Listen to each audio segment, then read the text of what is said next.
What's going on? Welcome back to another episode of Up the Thunder. It's been a minute. Obviously, there's not a lot going on. It's the summer league. It's the summer of the NBA, so we got the summer league. A lot of off-season trades going on. A lot of speculation of where players are going to land, like LeBron. We'll talk about all of that. But before I do, I just want to give a shout out to all the listeners out there. We've been doing better than I would have ever expected. We have over 1,000 unique listeners, which is like insane to me. I thought, it'd be good to have 10. But they have over 1,000 unique listeners on this podcast. So huge shout out to all of you guys. And please continue to share this with your friends because I'm not going anywhere. We're not going anywhere. I know, I am the host of this pod, but I've got all my Thunder friends that are going to be coming on continuously throughout the summer and obviously into next season. We'll have a legit schedule where we come on and talk about the things that happened during the games that week. But we still have a while till that happens. And as of right now, it's the Summer League. And we get to watch Adai Mara, Bennett Stirtz, and Otega Owe ball. But have they really balled? They have a little bit. I would like to talk about that. So let's do it. Let's get right on into it. We can just start with the scores. Thunder get blown out by the Grizzlies in the first Summer League. The Grizzlies are a very good Summer League team. Obviously, they got Cam Boozer, so that's going to help a lot. But they're a legit team. The Thunder have a lot of, we have our guys, our main draft picks. Of course, we have, Brooks Barnheiser, got Peyton Sanford. So we've got some recognizable names, but after that, there's a large drop-off of guys that probably won't even make the G League, unfortunately. But yeah, I mean, it's still a great, measurement to get to see how our draft picks play against legit NBA players. So yeah, I mean, Adai Mara, let's go through the stats of the two games. So yeah, Mara had 20 points, has had a total of 20 points in these two games. He's averaging 10 points a game, 6 boards a game, 4 assists per game. He's doing perfectly fine. He's doing what we would like him to do. I think he has looked a little bit, some people would say like wide-eyed. It's a lot of pressure getting out in there, playing your first NBA game. Not that I would know, never done that, but I can only imagine how scary it is when you have all of this pressure on you to come be the guy in the summer league and everyone's watching you. You're the 7'3" guy that the Thunder stole, essentially. But yeah, he's averaging 6 boards, 4 assists. I'm not too worried about his points per game. I think, our last pod, Chase mentioned, if he can average 8 points a game, 8 boards, 8 points, maybe 5 assists, that's a great stat line for Adai Mara. So he's right around that area. He had 6 blocks, by the way, through the first 2 games. So love to see that. It is a little bit sneaky. Impressive, that those blocks is, Thunder have made their presence in the NBA as a defensive first team, especially, rim protection. We're one of the best rim protecting teams in the league, maybe the best behind Wemby. But yeah, with Chet and Hart plus plus J-Dub, who's also a very good rim protector as well. We make teams, lives hell at the rim. So to have Mara to just continue to add on to that. Oh, by the way, J Will, sorry. Can't forget about J Will. He's also sneaky good at the rim. He loves to take charges, but he's getting a little bit better at not doing that every time. Yeah. But yeah, Mara, if he can continue to just be a force at the rim, I think his presence is going to be felt whether he's scoring or not. And he loves to dish the ball out. Averaging 4 assists per game. So yeah, I mean he can pass like legit. I am not 100% convinced on his defense, like outside of the rim protection. He's not the best mover. He's not conditioned to the NBA standard yet. It's still a long summer. I'm sure he's going to be improving with every game. He's not playing huge minutes in the summer league, which I don't think anyone would expect him to be playing 48. But yeah, he is a step slow. He had a couple nice plays, especially on the offensive end. So it's something to continue to watch with Mara. He either way, he's still like such a fun guy. Like he's hilarious in his interviews, and it's just a joy to watch the guy. So whether you're a Thunder fan or not, like tune in. He's great. With Bennett Stirtz, I've been pretty impressed with him. Like there's going to be less pressure on him because he's not asked to be like anything. Mara is asked to be the Wimby stopper, which is just insane, first of all, because we have Chet and Hartenstein. And Mara is this guy that's supposed to come in and solve our Wimby problem. But Bennett Stirtz does not really have that to deal with, at least up in his brain. He gets to kind of fill the role of Isaiah Joe and Aaron Wiggins, and he gets to come in and have the ball in his hand a little bit, and just fire away, kind of like a McCain. So like, why wouldn't you have all this confidence just come in and shoot like crazy? So in the first game, he had 10 points, 4 assists, 3 steals. So I mean, played good against Memphis. Still got blown out. Not as well against Atlanta. We lost both games, so it doesn't really make a huge difference. I will say in the Atlanta game, we were up by 20 points and blew that one, so that's not good. Yeah, but Sturtz so far he's averaging 8 points a game, 2.5 rebounds, 2.5 assists. No stats are gonna like explode out off the sheet and be like, whoa, my gosh, I'm blown away by this. But he does look like a very thundery guard where he has no problem dribbling the ball up the court.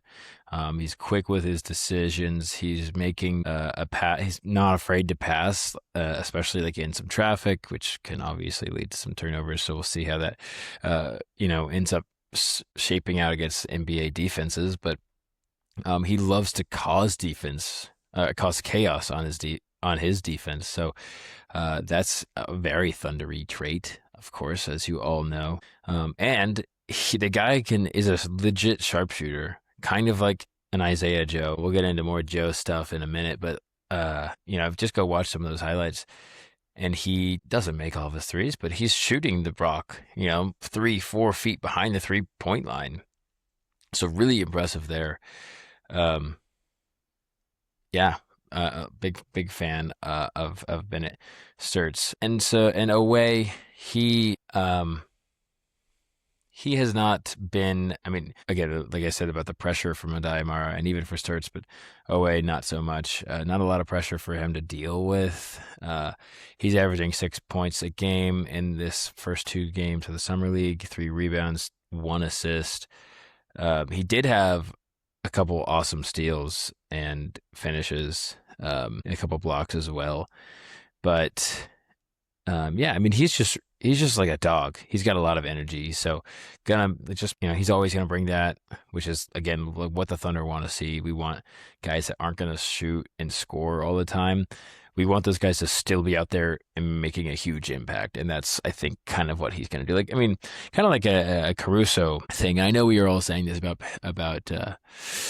Barnhizer last year, like, oh, he's the next Alex Caruso, but that didn't really turn out because, one, he didn't get a lot of chances to play, but 2, he just didn't have that. He didn't have it, and Owe seems like he might have it. That dog to just be out there, get in people's faces, and make them angry, and just cause defensive chaos.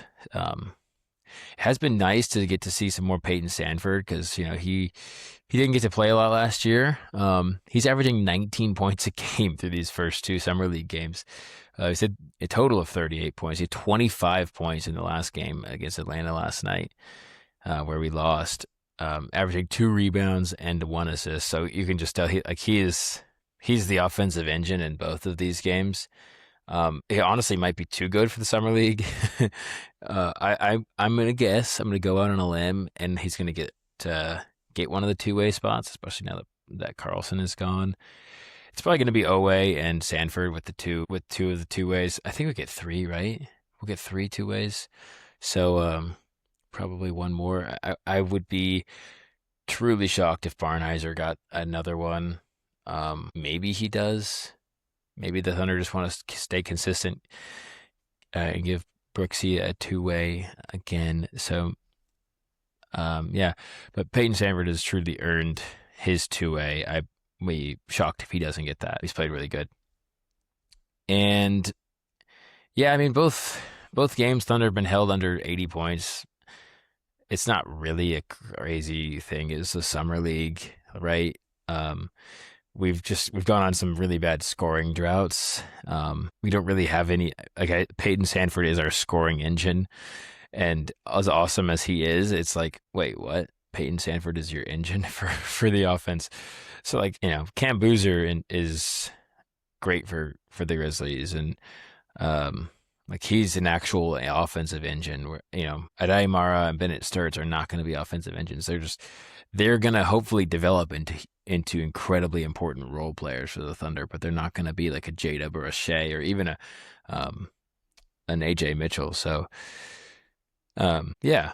But that's the beauty of summer league is it doesn't really matter when you win or lose.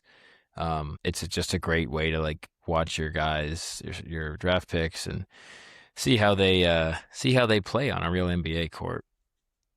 Yeah, shout out Summer League. Also, shout out NBA app, guys. I'm not even sponsored, but you get to watch. The Summer League is broadcast on ESPN, and for a guy that hates watching ESPN because of all of the logins you have to do with Disney now, it's such a pain. Shout out to the NBA.com app because you can watch all the games on the app for free. It's awesome. So go download that. You can watch Summer League, watch favorite players, watch your favorite teams.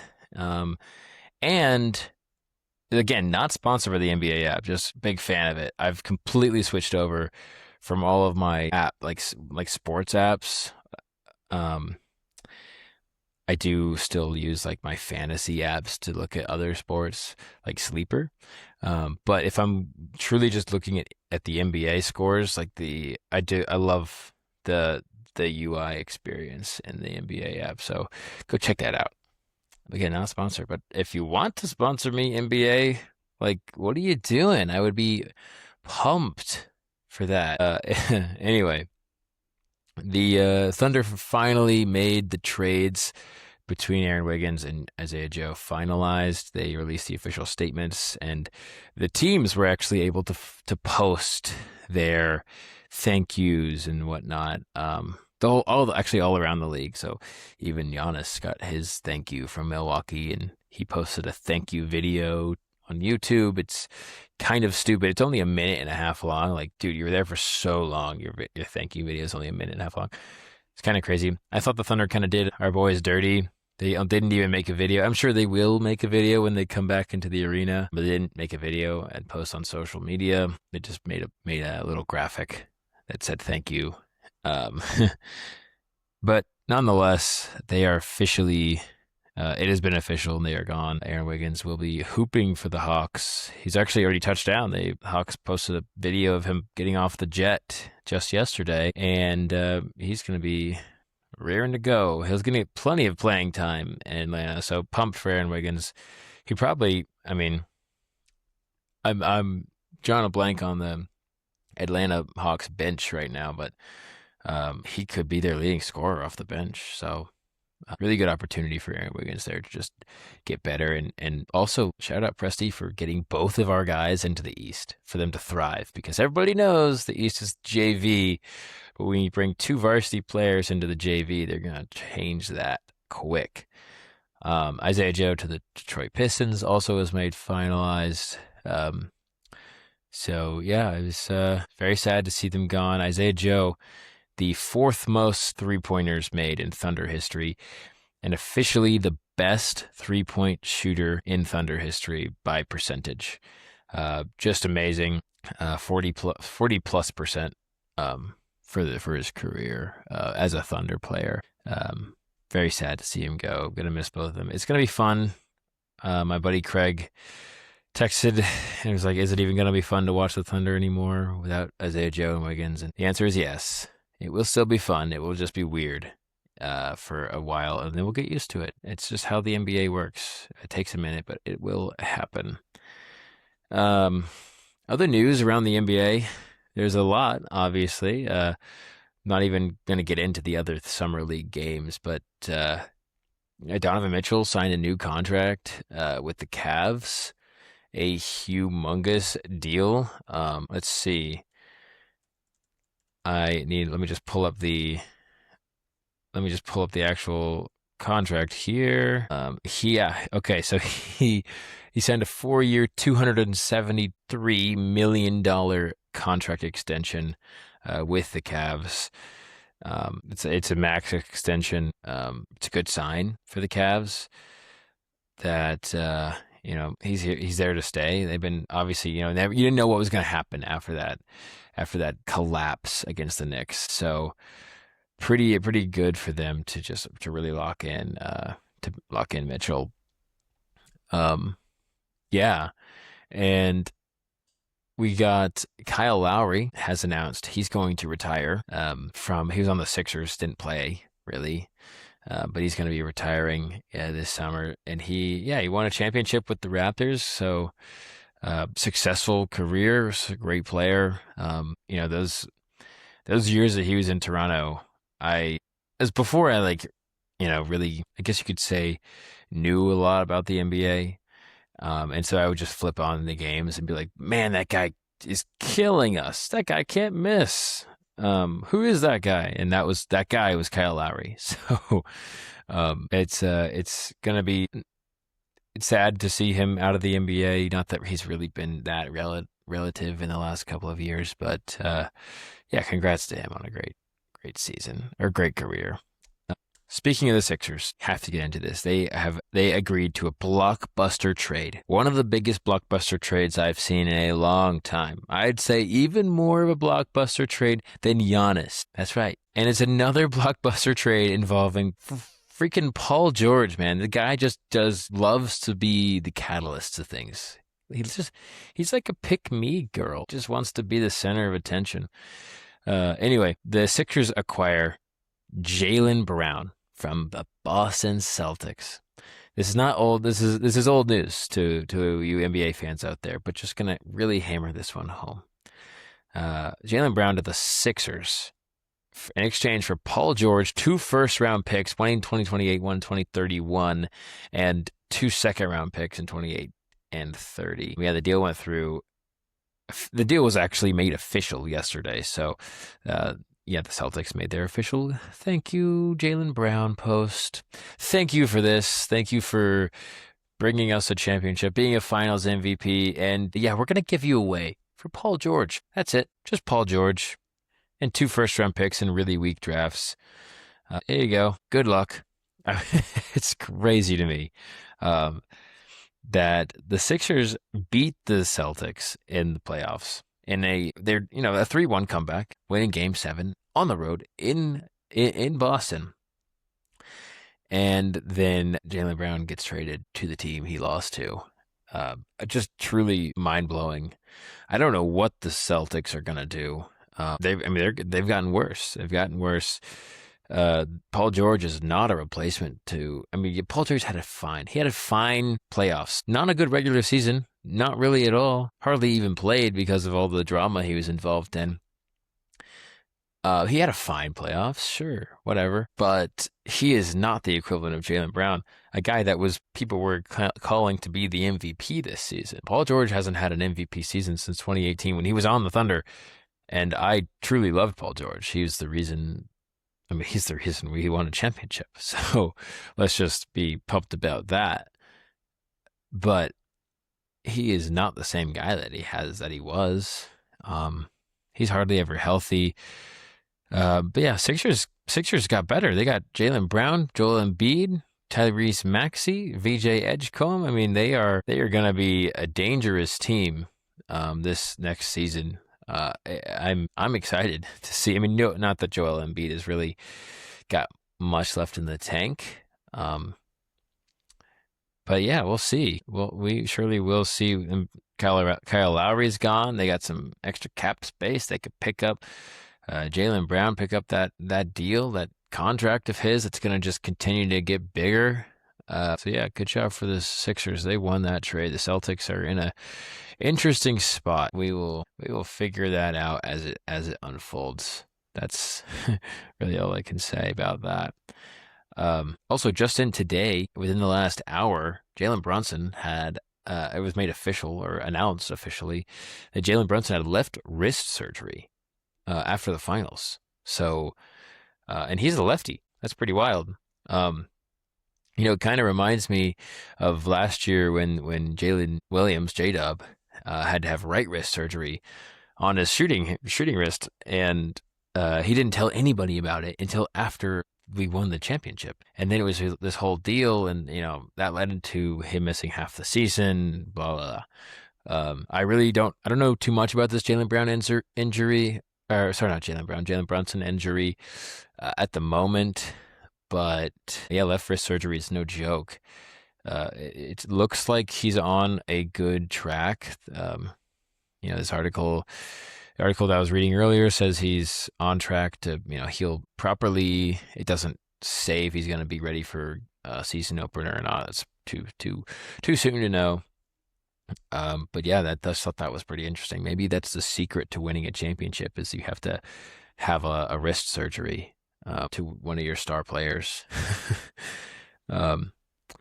In other news, Rui Hachimura, who was a free agent, has left the Lakers.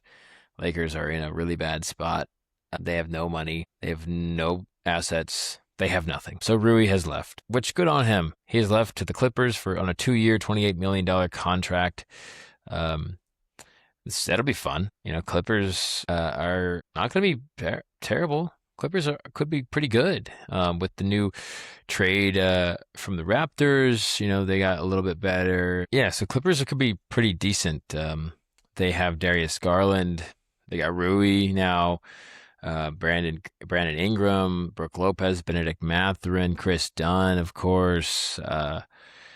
They got Keaton Wagler. They got he's not bad at all.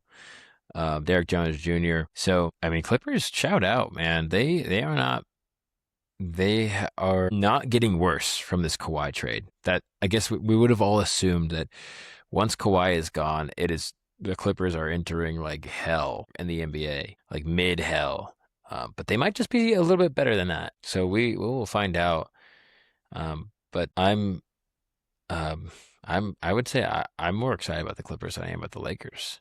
The Lakers do continue to excite me with all of their insanity that they do. And so, the Lakers just have nothing. They're broke, right? They've spent all of their money. They just signed Austin Reeves to a new deal. So actually, funny enough, because Shea is not on his new deal yet, Austin Reeves will be just this season will be making more money than Shea Gilgeous-Alexander, an NBA champion, 2-time MVP, will not be making as much money as Austin Reeves.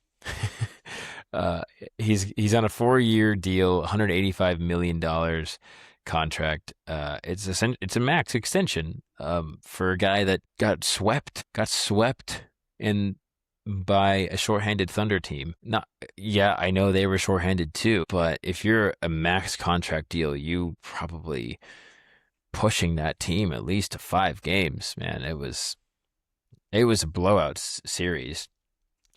Reeves is a great player. I'm not upset that he should be getting paid, but it's just funny to me that they couldn't work out a deal to keep a little money around. Reeves clearly, I don't know, if he wants to play with Luka that badly, you take what Hardenstein did, take a $20 million pay cut. and you stick around. Instead, you're getting even more money, and now your team can't do anything. You have nothing. The team has no assets to give. They have no money to work with. They're just backed into a corner. And to make things worse, they're losing LeBron, and they can't replace him with anything. It's really sad. And LeBron has actually he's said that he does not want to play for a team that's not a contender anymore. And he's willing to take a vet min to play for a contender. So that's like making all these teams fight. Like, oh, we want LeBron. We want LeBron. He's not going to re-sign with the Lakers. It's seeming almost positive. I guess it's been catching some steam that LeBron may be signing with the Cavs. I don't know, that whole situation because of the recent contract extension with Donovan Mitchell, but he did. I don't know if this is anything to note, but he did go on a golf trip with his old Cavs teammates recently, and he said that he loves being around them, and the only other team he would like to spend that much time with was his 2020 Lakers team, not any of the current Lakers iterations. He would want to go on trips with. So that's just a really interesting tidbit. I don't think it really means anything. I don't know. Do you think LeBron could go to the Thunder? Should we sign him? Should we take away our Kenny Hustle contract and sign LeBron James to come off the bench for us? That would be wild. It would never happen. But it's fun to dream. It's fun to dream. And the Thunder, I mean, he would only be available if the Thunder signed him to a veteran minimum contract. Otherwise, we're still over the second apron, right? And we are extending Lou, or we're picking up Lou's option, and we're gonna continue to be over the second apron until for the foreseeable future. Now, we won't actually get penalized until next season, midway through the next season. So we have a while to really think this over. But you just have to think, if Presti knows we're not going to stay with Lou, why start the season with him? He's done so much for us, and the relationship is so good. You would think that we wouldn't do Lou dirty like that. Have him play half a season for us and then trade him. And you would probably think that he would know that the trade is coming, right? So I'm just speaking from a personal perspective. If that were me and I know I'm about to get traded in a month, why am I going to be diving on the floor going for loose balls, for a team that's going to ditch me in a couple months for a salary dump? So I find it hard to believe that we either don't find a new contract for him and he just stays, or we trade him before the season begins. There has to be. I just don't think we start the season in the current situation that Dort is in. Now, you guys might know more than me, so if you do, drop a comment. Let me know, because I just report what I read, guys. But yeah, that's pretty much all I have to say. It's not a super long pod today. Don't have any quizzes for myself. I do, however, want to play 82-0 because we do that every week or every pod. And one of these days we're gonna get it. All right, we're gonna get it. So let's just share the screen. All right, here we go. 82-0. All right, here we go, everybody. Are you ready? Classic.